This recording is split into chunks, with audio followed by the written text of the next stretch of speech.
بسم الله الرحمن الرحيم. السلام عليكم ورحمة الله وبركاته. حبايبي ومتابعيني، ازيكم؟ عاملين ايه؟ يا رب تكونوا بخير. بصوا بقى الجمال ده كله، هنعمل مع بعض بقى النهارده فراخ مشوية. لو ما عندكوش فرن تقدروا تعملوها بصوا بالطريقة دي، بسيطة جدا وسهلة. بصوا بقى الجمال والحلاوة. انا بحب اشكر كل متابعيني وحبايب قلبي اللي بيكتبوا لي كومنتات حلوة. بصوا بقى شكل الفراخ ولونها بجد روعة. يلا بينا بقى حبايبي ندخل نشوف عملنا الفراخ الجميلة العظمة دي ازاي.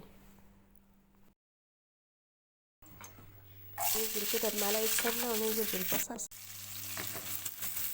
وهنشوح البصلة كده لغاية ما تاخد لون ذهبي جميل كده غامق، عشان ناخد بقى طعم الفراخ المشوية الجميلة. الطريقة دي يا بنات بقى بسيطة جدا وسهلة، لو ما عندكوش فرن تقدروا تعملوها بالطريقة دي.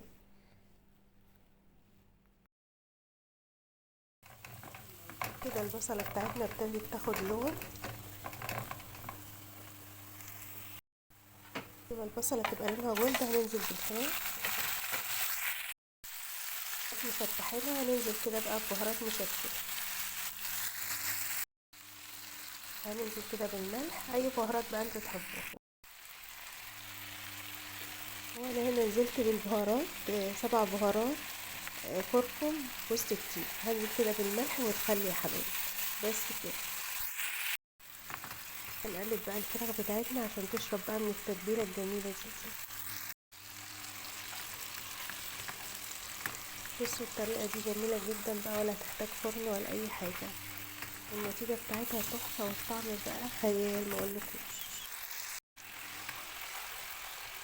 واول ما نحس انها اتغلفت كده بقى بالتتبيله الجميله دي، هنبتدي بقى ايه نزودها شويه شويه يا حبايبي.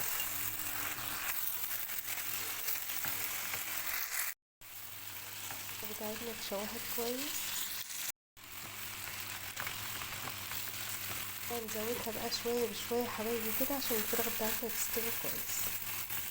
هي ما بتاخدش وقت معانا، بس يعني احنا بنعملها كده بنزودها حبه حبه، ما بنزودهاش كتير عشان تشرب بقى من التتبيله.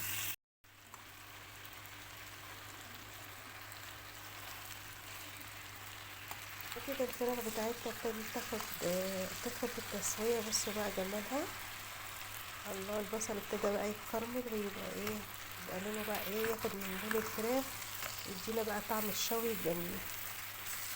هنزودها كمان شويه كده ونهدي النار عليها. واللي وصل معايا هنا بقى يا حبايبي ما ينساش بقى اللايك والاشتراك في القناه عشان يوصلكم مني كل جديد انا بنزل.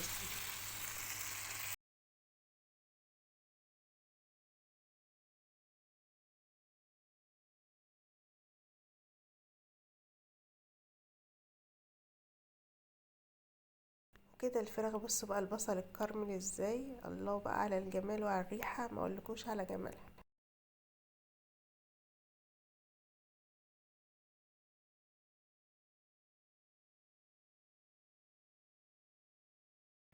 بص بقى البصل بقى جميل، احلى بقى حاجه الصوص الجميل ده. وكده خلاص الفراخ بقت جاهزه معانا. نيجي بقى في فحمايه كده وننزل عليها بشويه زيت عشان ناخد بقى طعم الفراخ المشويه الجميل. وكده خلاص الفراخ بتاعتنا بقت جاهزه. بصوا بقى دايبه وجميله، وطريقه بسيطه للمبتدئين. اي عروسه لسه داخله المطبخ جديد تقدر تعملها، جميله وطريقتها مبسطه جدا يا حبايبي. بصوا بقى شكلها واخده طعم بقى لون الشوي، والطعم بقى بجد تحفه.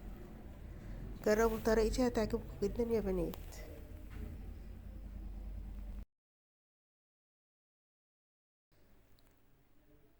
وكده خلاص يا حبايبي، تقدروا بقى تقدموها مع رز مع مكرونه براحتكم.